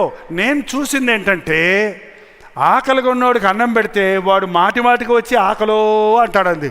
వాడికి నువ్వు పెడుతూనే ఉండాలి. ఆకలిగా ఉన్నవాడికి యేసయ్యనిస్తే వాడి ఆకలి తీర్చి నీ ఆకలి కూడా తీరుస్తాడు వాడు. మా కల్వరి చర్చిలో సంఘం అదే. మా సంఘంలో మేము సోషల్ మినిస్ట్రీ చెయ్యం, బయటకు వెళ్తున్నాం. ఈ మధ్య దేవుడిచ్చిన ప్రేరేపణ బట్టి అనాథాశ్రయాలు బోల్డ్ ఉన్నాయి, మనమే పెట్టక్కర్లు. ఒకటి, ఎన్నో కుష్ఠరోగుల ఆశ్రమాలు ఉన్నాయి, ఎంతోమంది విధవరాండ్ర ఆశ్రమాలు ఉన్నాయి, వృద్ధుల ఆశ్రమాలు ఉన్నాయి. ఈ సంవత్సరం ప్రభు ఎక్స్ట్రా మినిస్ట్రీ ఇచ్చాడు. లాక్డౌన్ తర్వాత మేము ట్రై చేస్తున్నాం వెళ్ళడానికి, నెలకు 1-2 సార్లు మా చేతనైంది ఇవ్వడానికి. దాన్ని పబ్లిష్ చేయడానికి మాత్రం ఇష్టం లేదు. ఇవాళ ఏమీ లేని వాళ్ళగా ఉన్నవాళ్ళు ఇవాళ చక్కగా మేడలు కట్టుకున్నారు, చక్కగా వాళ్ళ పిల్లలు బాగా చదువుకున్నారు, వాళ్ళ బిడ్డలందరూ చదువుకున్నారు, ఉద్యోగాలు చేస్తున్నారు, వాళ్ళు పోషించుకుంటున్నారు, ఇంకో 10 మందికి ఆశీర్వాదంగా సంఘానికి దీవెనకరంగా ఉన్నారు. అది మనం చేసే సేవ. క్రీస్తును పంచు, క్రీస్తు ప్రేమను పంచు, క్రీస్తు వాక్యాన్ని పంచు. వాక్యం మనల్ని బ్రతికిస్తుంది, వాక్యం మనల్ని బ్రతికింపజేస్తుంది. ఎంతమంది వాళ్ళు సాక్ష్యం ఇచ్చినప్పుడు నేను సంతోషపడింది. ముఖ్యంగా నేను నా భర్తను రక్షణ నడిపించుకున్నా, నా బిడ్డలను రక్షణ నడిపించుకున్నా, మా కుటుంబ ప్రార్థన చేసుకుంటున్నామంటాడు. చూసారా? నువ్వు వాళ్ళకి రోజు డబ్బులు ఇచ్చి కుటుంబ ప్రార్థన చేసుకోమని అడగండి, చేసుకుంటారా? డబ్బులు ఇచ్చి కుటుంబ ప్రార్థన చేసుకుంటే డబ్బులు ఇస్తానని చెప్పాడు అనుకో పాస్టర్ గారు, చేసుకుంటారా? చేసుకుంటారు. తొందరగా ముగించండి, పాస్టర్ గారు డబ్బులు ఇస్తున్నారు కదా, తీ ఒక వీడియో తీసి పంపించే పాస్టర్ గారికి, ఇదిగో మా కుటుంబ ప్రార్థన బాగా జరిగింది, రండ్రా టీవీ పెట్టు, సీరియల్ ఏమొచ్చింది చూడు. సీరియల్ ప్రార్థనలు అంటే ఇంట్లో కుటుంబ ప్రార్థనలు ఉంటాయి. ఏం ప్రార్థనలు? మూవీ ప్రార్థనలు, సీరియల్ ప్రార్థనలు, టీవీ ప్రార్థనలు. ఇవాళ దేవుని కృప వల్ల ఆ టీవీలోనే ఇదిగో నా మాటలు వస్తున్నాయి అని దేవుడు ఇచ్చాడండి. అందుకే టీవీలు, మీ టీవీ ఉంటే దేవుని వాక్యం వినడానికి వాడండి, మీ సెల్ ఫోన్ ఉంటే దేవుని వాక్యం వినడానికి వాడండి, మీకున్న కంప్యూటర్లు, మీకున్న స్మార్ట్ టీవీస్ ఉంటే దేవుని వాక్యం వినడానికి ఉపయోగించండి. కానీ చెత్తారం దాంతో మీ హృదయాలు నింపుకోవద్దు. దేవుని మీద ప్రేమ ఉన్నవాడే జీవితాన్ని సమర్పించుకోగలుగుతాడు. డేవిడ్ లివింగ్స్టన్ అనే భక్తుడు కీకారణ్యంలోకి వెళ్ళి నరమాంస భక్షకుల దగ్గరికి వెళ్ళి పరిచయం చేయాలని ఆశించాడు. రూట్ తెలీదు. పోతూ ఉన్నప్పుడు ఒకసారి ఒక చిరుతపులి పంజా విప్పి అతన్ని ఇలా కొట్టినప్పుడు ముఖం అంతా ఘాట్లు పడిపోయింది, జబ్బ ఊడిపోయింది ఇలాగా. అయినా కూడా వెనక్కి వెళ్ళకుండా అక్కడే సేవ చేశాడు. ముఖం అంతా మాడిపోయింది ఎండకి. కొద్ది రోజులు అయిన తర్వాత తన ఇంటికి తిరిగి వచ్చాడు. తన భార్య తలుపు తీసి బాడి కేకేసిందట. ఏమంటే తన భర్తను అసలు గుర్తు పట్టలేనంతగా అతడు కృషించిపోయాడు. ఆ మాట తెలుసుకుని అక్కడ ఉన్న సంఘస్థులందరూ ఒక పెద్ద మీటింగ్ అరేంజ్ చేసి, మన మధ్యలో నుండి చెల్లి నేను ప్రాణాలకు తెగించి సేవ చేశాడని పొగుడుతూ ఉంటే ఆయన స్టేజ్ మీదకి వచ్చి నిలబడి, నా కోసం కొరడా దెబ్బలు కింద రక్తము కారినంతగా ప్రయాసపడిన, తన ప్రాణాన్ని అర్పించిన ప్రభువు త్యాగం ముందు నేను చేసింది త్యాగమా? దయచేసి నన్ను పొగడకండి. ఆ ప్రేమ నన్ను బలవంతం చేసింది. క్రీస్తు ప్రేమ నన్ను బలవంతం చేస్తుంది. ఎందుకు సువార్త ప్రకటిస్తారు మీరు? లాభం లేకపోతే ఎందుకు ప్రసంగం చేస్తారు? లాభం లేకపోతే ఎందుకండి మీరు సోషల్ మీడియాలో రోజుకు 3 సార్లు వాక్యం చెప్తారు? ఎందుకండి? లాభం లేకపోతే ఎందుకు చెప్తారు? ఏదో వచ్చేస్తున్నాయి, క్యూఆర్ కోడ్ ఎదురుగుండా పెట్టుకుంటారు. నేను పెట్టను, మీరు గమనించరా? చివరిలో ఒకసారి చెప్తా, అప్పుడప్పుడు చెప్తా, మర్చిపోతుంటా. కొన్నిసార్లు సౌదులు చెప్తుంటారు, అయ్యో ఇవాళ వేయలేదంటే అప్పుడే వేస్తుంటాం. ఏమండి, మాకు ఎక్కడే వాళ్ళు డబ్బులు తెలియదు అంటారు. మాకు డబ్బులు ఎక్కడ తెలియదు. మీరు నిజంగా ఇచ్చే వాళ్ళైతే ఎత్తుక్కుంటూ తెచ్చేస్తారు. అక్కర్లేని వాళ్ళు ఉబ్బిచ్చి తబ్బిచ్చి మీ జేబులు ఖాళీ చేయించేది దేవుని పద్ధతి. ఇచ్చేది ప్రేమతో ఇవ్వాలి, పొగడ్తల కోసం కాదు. దేవునికి ఇచ్చేది ప్రతిఫలం కోసం కాదు. దేవుడికి నేను రుణపడి ఉన్నానని ఇవ్వాలంతే. దేవుడికి మన అప్పు తీరుస్తున్నాం అనుకోండి, అప్పులోడికి వెళ్ళి అప్పులోడి దగ్గర అప్పు తీరుస్తున్నప్పుడు, అయ్యా ఇదిగో నాయన నాకు అప్పిచ్చినందుకు చాలా థ్యాంక్స్, కష్టంలో సాయం చేస్తావు, నీ డబ్బు నువ్వు తీసుకొని ఇస్తారా? నేను నీకు ఇస్తున్నాను, అప్పు తీసుకోరా అని ఇస్తారా? చెప్పండి. మనం దేవుడికి ఇచ్చే కానుక మనం ఆల్రెడీ ఆయనకు రుణస్థులం. ఆ రుణాన్ని కొంచెం ఈ చెత్త కాగితాలతో తీర్చుకుంటున్నాం, అంతే కదండి. చెత్త కాగితాలు అంటారు ఏంటండి? డబ్బులు కంగారు పడకండి. తొందరలో కరువు భయంకరంగా రాబోతుంది. కాగితాలకు విలువ ఉండదు. 2 మిరపకాయలు 1200 రూపాయలు అంటారు. 2 మిరపకాయలు 1200 రూపాయలు. మనకు కూడా వస్తుంది తొందరలో, జాగ్రత్త పెట్టుకోండి. నోట్లన్నీ ఉల్లిపాయలు 5,000 రూపాయలు ఉల్లిపాయ వస్తుందేమో చూసుకో. ఇంకెట్ట వాడతాం? ప్రపంచానికే కరువు రాబోతుందని ఎదురు చూస్తున్నాడు. అంచెదినములలో కరువులు కలుగును అన్న దేవుని మాట అక్షరాలా నెరవేరుతుంది. ఊరంతా కరువున్నా యేసయ్య ఉన్న చోట కరువు లేదు. కరువు కాలం అంతా తొట్టులో పిండి అవలేదు, బుడ్డిలోనే అయిపోలేదు. మనుషులు కాదండి మన కరువు తీర్చేది. నీకున్న దానిని అభివృద్ధి పరిచేవాడు నువ్వు నమ్మిన దేవుడు. నువ్వు ప్రభువుని ప్రేమించే వారికి ఏ కొరత ఉండదు. అది నా జీవితంలో నేను అనుభవించాను. ప్రేమ విషయంలో తప్పిపోతే, సేవ అంతా జరుగుతున్నా కూడా ప్రేమతో చేయకపోతే దానికి ప్రతిఫలం ఉండదు అన్నది నన్ను నేను హెచ్చరించుకుంటూ, దేవా నీ ప్రేమలో నిలిచి ఉండి ఫలించడానికి, నీ ప్రేమను పంచడానికి నాకు సహాయం చేయమని ప్రభువును అడుగుతూ, మీరు మీ జీవితాల్లో క్రీస్తు ప్రేమతో నింపబడండి. మీకు జీవితం సునాయాసనంగా ఉంటుంది. ప్రేమతో చేసిన పనిలో ప్రయాస కనపడదు, కష్టం కనపడదు, శ్రమ కనపడదు. ఖచ్చితంగా ప్రేమే ఫలిస్తుంది, ప్రేమ ఫలితాన్ని ఇస్తుంది. కన్నీటితో విత్తిన దానిని సంతోషముతో పనలో కోస్తాం. ఈరోజు నేను కూడా దేవుని సేవ కొరకు పనిచేయాలని, దేవుని కొరకు పనిచేయాలని ఆశతో ఉంది.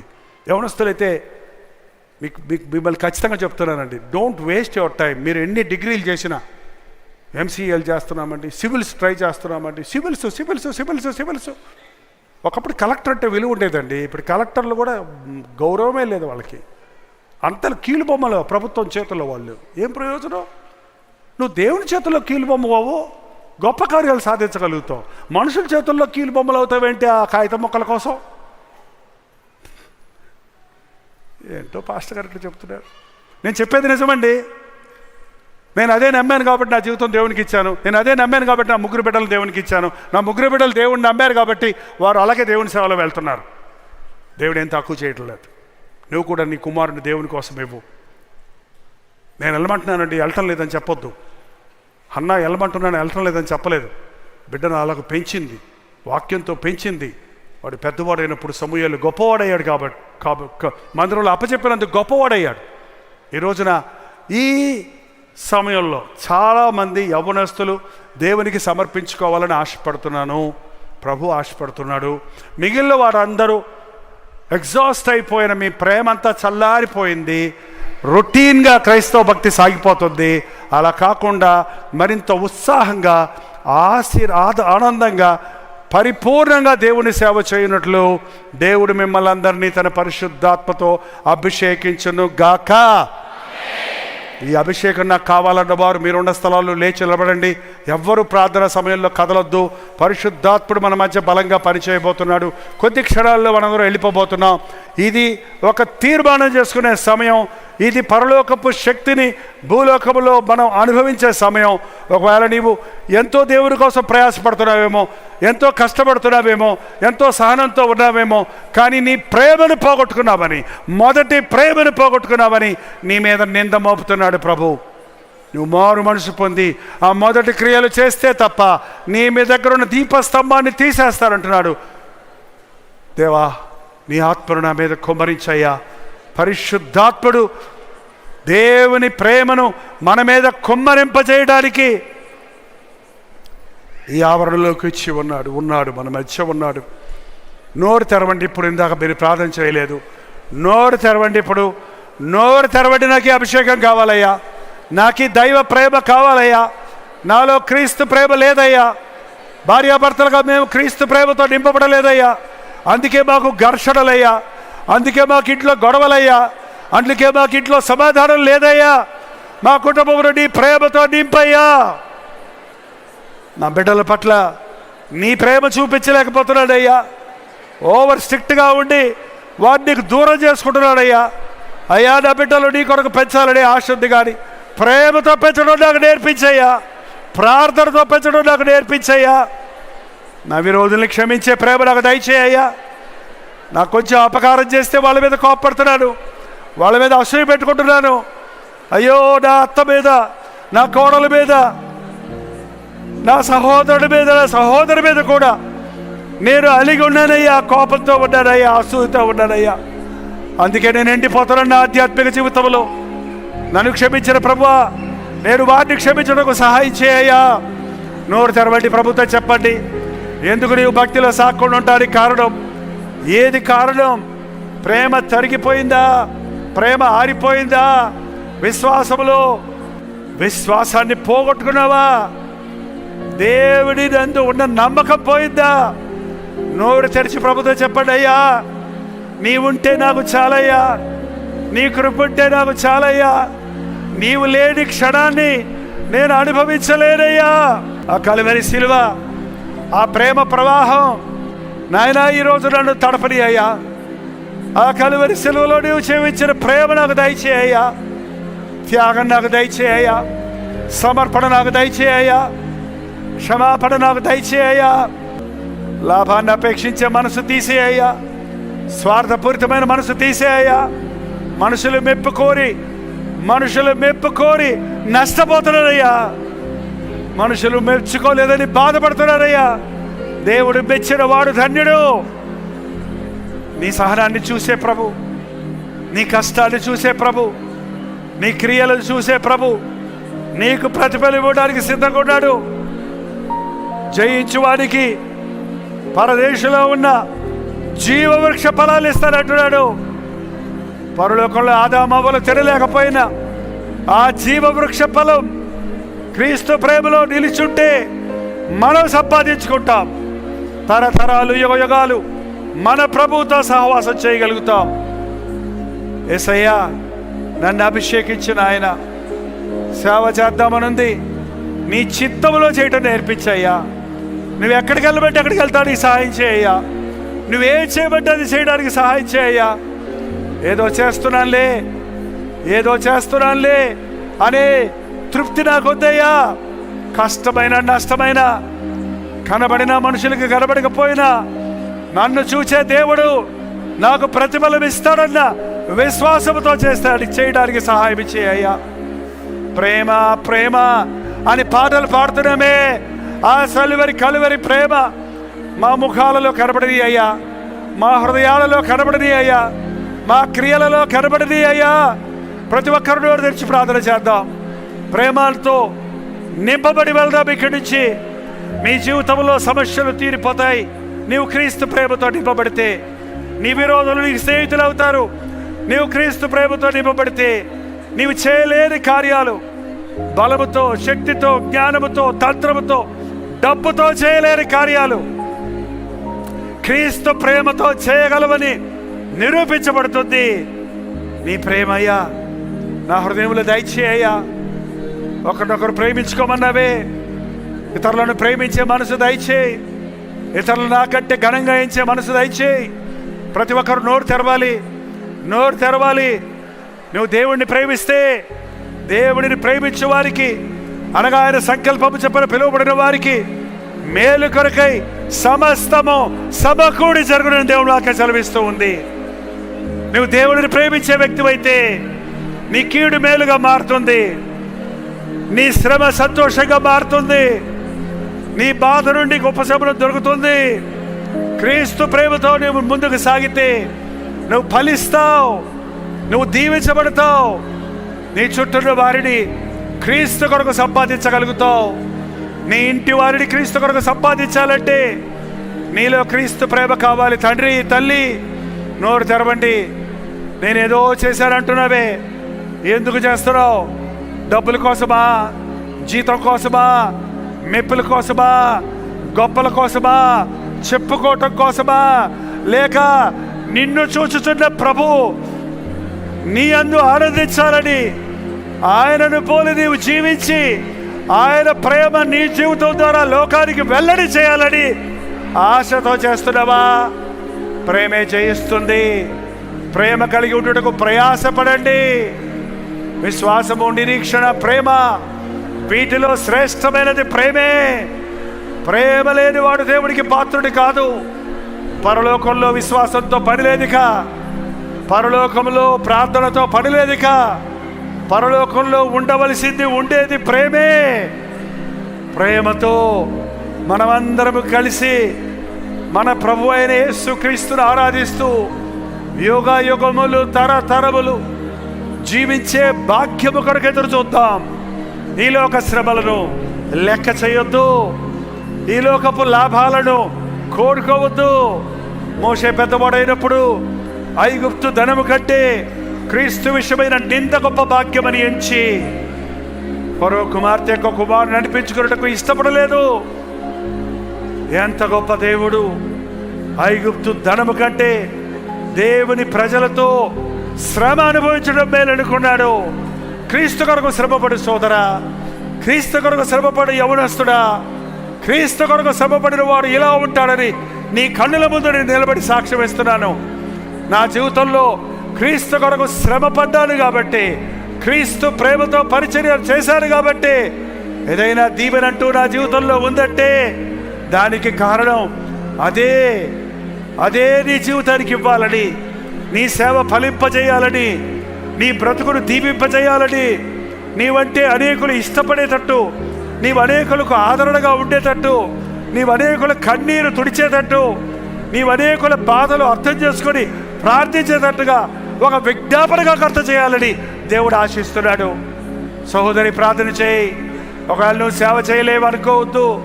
నువ్వు విజ్ఞాపన ప్రార్థన చేస్తే నీ ప్రార్థన మూలన దైవజనులు లోకంలో లేస్తారు, నీ ఇంటిలో నుండి సేవకులు లేస్తారు, నీ కుటుంబంలో దీవెన విరసిమ్ముతుంది. ప్రార్థన నేర్పయ్యా, విజ్ఞాపన నేర్పయ్యా, కన్నీటి ప్రార్థన మాకు నేర్పినాయనా. నోరు తెరిచి ప్రతి ఒక్కరు ప్రార్థన చేయండి. ఇంకా బలహీనులుగా మీరున్నారా? మళ్ళీ మళ్ళీ పాపంలో పడిపోతున్నారా? మళ్ళీ మళ్ళీ ఆచార భక్తులకు దిగజారిపోతున్నారా? ఇదిగో ఇదే సమయము పరిశుద్ధాత్ముడు మిమ్మల్ని అభిషేకిస్తున్నాడు.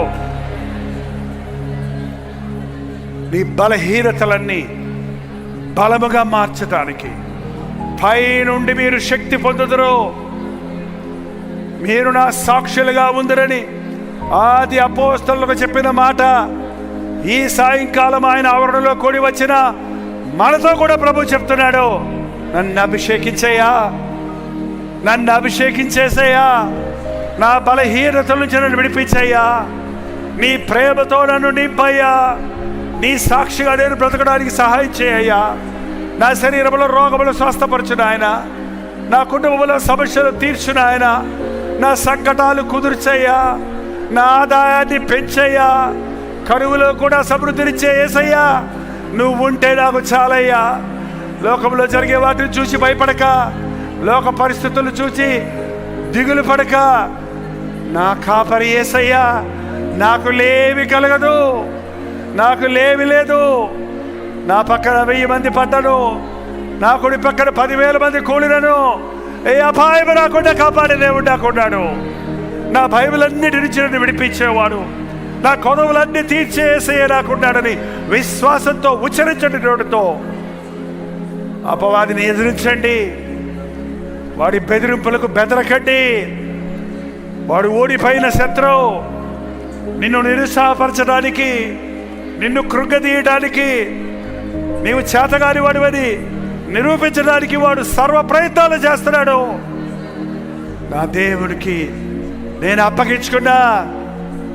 పరాక్రమం కలిగిన బలాఢ్యుడా, బలం తెచ్చుకో, నీ ద్వారా నేను గొప్ప కార్యాలు చేస్తానని గిద్యోనుతో చెప్పిన దేవుడు యవనస్తుడా ఈరోజు నీతో చెప్తున్నాడు. దేని సహాయంతో నిలబడ్డావు? నేను నత్తి పెదవులు గలవాడను అని మోషే అన్నప్పుడు నేను నీకు తోడై ఉంటాను, వెళ్ళు ఫరో దగ్గరికి, నా అద్భుత కార్యాలు చూపించమని చెప్పినట్టు దేవుడు నీకు తోడై ఉంటాను అంటున్నాడు. ఈరోజు మేము విద్య లేని పామరులో, చేపలు పట్టే జాలరులో, మేమేమి చేయగలమన్నా పేతురు, యోహాను, యాకోబుల వంటి వారిని దేవుడు ఆది అపోస్తలుగా మార్చి, ఓ క్రీస్తుతో ఉన్నవారని, పాండిత్యము గలవారని, వెండి బంగారాలు లేకపోయినా నాజరేయుడైన యేసు క్రీస్తు నామములో లేచి నడవమన్నప్పుడు పుట్టుకుంటేవాడు గంతులేసి నడిచినట్లుగా శక్తినిచ్చిన ప్రభు నీకు శక్తినివ్వాలని ఆశపడుతున్నాడు. దేవా, నీ శక్తిని భూలోకానికి చూపించే వ్యక్తిగా నన్ను ఏర్పరచుకుంటావా? నన్ను కోరుకున్నావా? అలాగైతే ఇదిగో ప్రభు నా జీవితం అని దేవునికి చెప్పండి. నోరు తెరవండి. కొద్ది క్షణాలే ఈ అవకాశం వదిలేస్తే మరొక అవకాశం మీకు దొరకదేమో. నేడు మీరు ఆయన మాట వినేడలా మీ హృదయములను కఠినపరచుకోవద్దు. కఠినపరచుకుంటే ఇశ్రాయేలీయులు దారిలోనే రాలిపోయారు. దేవుని తలంపులు నెరవేర్చుకోకుండా జీవితాలు వృధా అయిపోయినాయి. దయచేసి ఇంత ప్రయాసతో ఇంతగా మీరు దేవుని సన్నిధికి వచ్చిన ప్రతి ఒక్కరూ అభిషేకించబడి వెళ్ళాలని, ఆశీర్వదించబడి వెళ్ళాలని, పరలోకపు శక్తితో నింపబడిన వారిగా వెళ్ళాలని, ప్రతి కొరత తీర్చబడాలని దేవుడు ఆశిస్తూ ఉన్నాడు. అయ్యా నా బాధిది, అయ్యా నా కొరతది, అయ్యా నా సమస్యది, అయ్యా నా అవసరతది అడగండి. దేవుడి కావాలంటే నోరు తెరిచి ప్రభుతో చెప్పండి. సమస్తమును చేయగలిగిన, అసాధ్యాలు సుసాధ్యాలు చేయగలిగిన దేవుడు, మూయబడిన గర్భాలు తెరవటానికి, అప్పుల సమస్యల్లో నుంచి విడిపించడానికి, వైద్యులు పెదవిరిచిన విషయాల్లో కూడా అద్భుతమైన స్వస్థత నీకు సమకూర్చడానికి, నీ సంకటాలు కుదర్చడానికి ఈ రాత్రి మన మధ్య సంచరిస్తూ ఉన్నాడు. యేసయ్యా నన్ను ముట్టయ్యా, నన్ను ముట్ట యేసయ్యా. నోరు తెరిచి ప్రార్థన చేయండి. ప్రతి ఒక్కరు నోరు తెరిచి ప్రార్థన చేయండి. ప్రార్థన చేస్తున్న వారందరిని బట్టి దేవుడిని స్తుతిస్తున్నాను. కొంతమంది ఇంకా నోరు తెరవలేదు, నీకోసమే ప్రార్థన కొనసాగిస్తున్నాం. సమయం గతిస్తుంది, ఉన్న అవకాశాలు ఉపయోగించుకోండి. అడుగుడి మీకు ఇవ్వబడను, నా నామములో మీకేది ఇష్టమో అడగండి ఇస్తాను, మీరేమడిగినను ఇస్తానన్న ప్రభు అడగమంటున్నాడు. అడుగు. నీ బాధ ఏదో నాకు తెలీదు, నీ అవసరం ఏదో నేను ఎరగను, కానీ దేవునికి తెలుసు. కానీ నీవు అడిగితే కానీ ఇవ్వనంటున్నాడు. అడుగు, అడుగు. అయ్యా నా అవసరత తీర్చయ్యా, నాకు కావాల్సింది అయ్యా, నా పట్ల నీకున్న ప్రణాళికలు నెరవేర్చయ్యా, నన్ను ఒక మంచి సేవకునిగా చేయ్యా, ఒక మంచి విశ్వాసిగా చేయ్యా, ఒక ప్రార్థన పరుడిగా చేయ్యా. నీ సేవలో ప్రత్యక్షంగా పరోక్షంగా నీ సువార్తను ప్రకటించడానికి నీవు ఎలా వాడుకోవాలనుకుంటున్నావో నన్ను వాడుకో అయ్యా, నన్ను వాడుకో అయ్యా. నీకు అప్పగించుకుంటున్నాను. రెండు చేతులు ప్రభు వైపు చాపి, ఇదిగో ప్రభు నేను జీవితం నీకు అప్పగిస్తున్నాను. నన్ను వాడుకో ఒక తల్లిగా, తండ్రిగా. నన్ను వాడుకో ఒక యవనస్తురాలుగా. నన్ను వాడుకో ఒక ఉద్యోగస్తురాలుగా. ప్రభు చెప్పండి, మీరు ఎక్కడున్నారు అక్కడ దేవుడు ఆ రోజు నెహెమ్యాను వాడినట్లు, దానియేలును వాడినట్లు మిమ్మల్ని రాబో దినాల్లో వాడుకోబోతున్నాడు ఆత్మల రక్షణార్థమై. ప్రతి ఒక్కరు నోరు తెరిచి ప్రభుత్వం చెబుదాం. ఇదిగో దేవ నా జీవితం, ఇదిగో నా సమస్తం నీకే. ప్రభుత్వం చెప్పండి. పరిశుద్ధుడా, ప్రేమగల తండ్రి, ఒక్కసారి నీ బిడ్డలను చూడు నాయన. చేతులు చాపి, అయ్యా నన్ను చేర్చుకో, అయ్యా నన్ను వాడుకో, అయ్యా నన్ను నింపు, అయ్యా నన్ను బలపరచు, అయ్యా నాకు సహాయం చేయమని ఎవరెవరి గుండెల్లో నుంచి ఏ మూలుగులు వినబడుతున్నావో ఆ ప్రార్థనలు వినే దేవా, ఆకాశం నుండి నీ ఆజ్ఞని మా మీద దింపయ్యా, నీ ఆత్మను మా మీద కుమ్మరించయ్యా. ప్రేమ లేని ఈ లోకంలో నిస్వార్థమైన జీవితాలు జీవించడానికి, క్రీస్తు ప్రేమను పంచడానికి నీ ప్రేమతో మమ్మల్ని అభిషేకించయ్యా. మా మాటలు, మా క్రియలు, మా పనులు, మా జీవితము క్రీస్తు ప్రేమను వెల్లడి పరిచేవగా ఉండినట్లు పరిశుద్ధాత్మను మా మీద కుమ్మరించము నాయన. నీవు అభిషేకించకుండా, నీవు ఏర్పరచుకున్న, నీ సేవకులకు నియమించుకున్న వారు ఉంటే ముఖ్యంగా అట్టి వారి మీద నీ అభిషేకమును నూరంతలుగా కుమ్మరించము నాయన, స్థిరపరచము నాయన, బలపరచము నాయన. ఈ సెషన్ ముగిసిన నీ ఆత్మకార్యాలు కొనసాగడానికి సహాయం చేయమని యేసు క్రీస్తు నామములో అడుగుచున్నాను తండ్రి.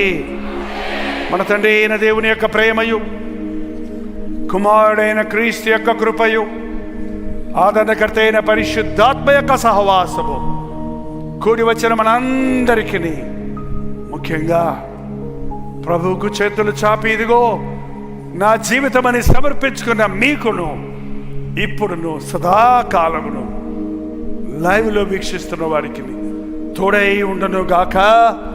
ఆమేన్, ఆమేన్, ఆమేన్. హల్లెలూయా. దేవునికి స్తోత్రం.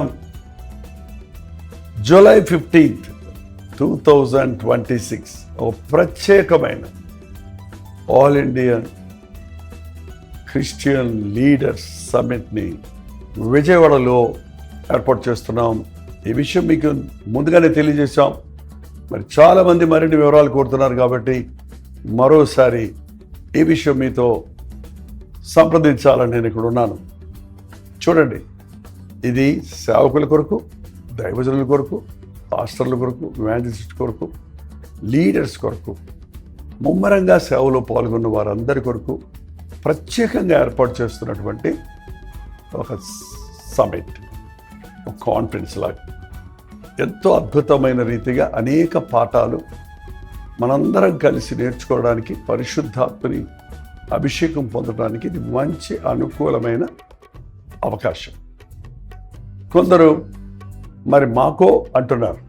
ఖచ్చితంగా అందరి కొరకు జూలై 15వ తారీఖు సాయంకాలం 6 గంటల నుంచి 10 గంటల వరకు ఒక ప్రత్యేకమైన కూడికను ఏర్పాటు చేస్తున్నాం. అందరూ ఆహ్వానితులే, ఎవరైనా రావచ్చు. No need of any registration. మిమ్మల్ని అందరినీ ప్రేమతో మేము ఆహ్వానిస్తున్నాం.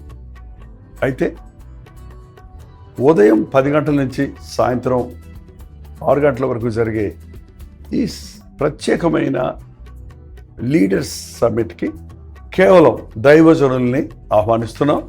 బట్ ఒక్క విషయం ముందుగానే రిజిస్టర్ చేసుకోండి. QR కోడ్ ఇవ్వబడింది. ఒకవేళ మీ QR కోడ్ విషయాలు తెలియకపోతే ఇదిగో 8144123456 అనే నెంబర్కి మీరు ఏ సమయంలోనైనా కాల్ చేయొచ్చు, లేక ఒక వాట్సాప్ మెసేజ్ పంపిస్తే మీకు అన్ని వివరాలు వివరంగా మీకు ముఖాముఖిగా తెలియజేయడానికి, లేక వాట్సాప్ ద్వారా తెలియజేయడానికి, లేక మీరు QR కోడ్లో సంప్రదించి ఫిలప్ చేసిన ఫామ్స్ విషయాల్లో కూడా సంప్రదించడానికి మీకు సహకరించిన వారు అవుతారు. కాబట్టి ఈరోజే మనకు చాలా తక్కువ సమయం ఉందండి.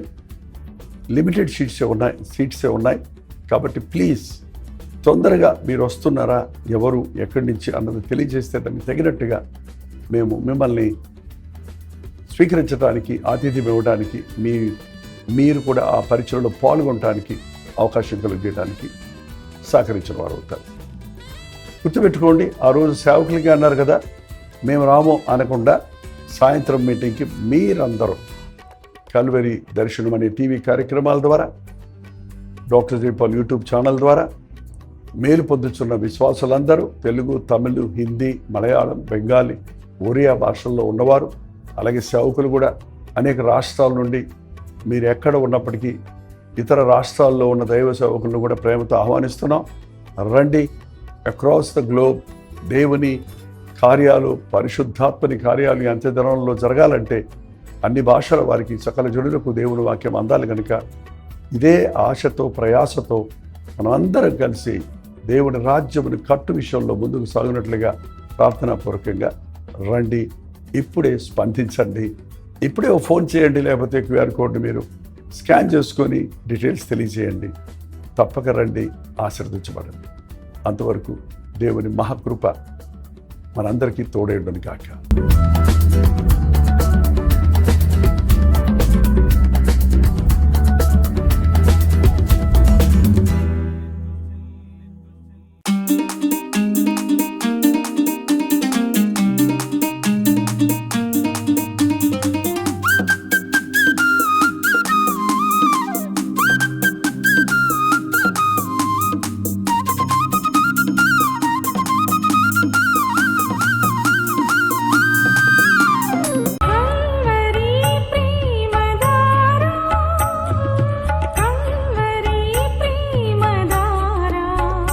కల్వరి ప్రేమధార అనే మా ద్విమాస పత్రికను ఈ మధ్య త్రైమాస పత్రిక అంటే 3 నెలలకి ఒక్కసారి మాత్రమే ప్రింట్ చేయగలుగుతున్నాం. మరి గత 40 సంవత్సరాల పైబడి కొనసాగుతున్న ఈ పత్రికను ఆపు చేయటం ఇష్టం లేక దీన్ని త్రైమాస పత్రికగా మార్చున్నాం. మీరు కల్వరి ప్రేమధార పత్రికను చదువుతున్నారా? ఒక ఉచిత పత్రిక కావాలంటే ఇవ్వాలే మీ పేరు, చిరునామా, అడ్రస్తో పాటు ఇంటి నెంబర్తో పాటు క్లియర్గా పంపించండి. తప్పకుండా ఒక ఉచిత పత్రికను మీకు పంపిస్తాం.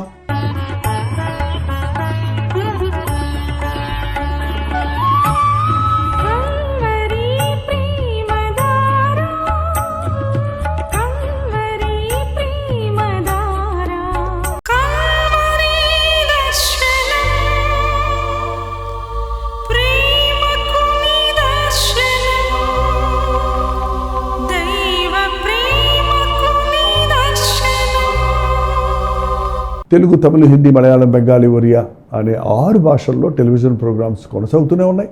భారభరితమైన పరిచయంలో మీరు సహకరించాలని ఆశిస్తే, ప్రభు మిమ్మల్ని ప్రేరేపిస్తే మీ విరాళాలు, కానుకలు డాక్టర్ జైపాల్ ఫౌండేషన్స్ అనే ట్రస్ట్ నెంబర్కి మీరు పంపించవచ్చు. అవి నేరుగా టీవీ ఛానల్స్కి వెళ్తాయి. అందులో ఏది మేము మా సొంత ఖర్చుల కొరకు ముట్టుకోవటం లేదు, వేరే పరిచయ కొరకు ముట్టుకోవటం లేదు. టెలివిజన్ పరిచయలో ఇంకా సువార్త వినని వారికి అది అందించాలని ఆశతో ఒక 20 సంవత్సరాలుగా కొనసాగుతున్న పరిచయం కొరకు ప్రార్థించండి, మీ సహకారాన్ని అందించండి.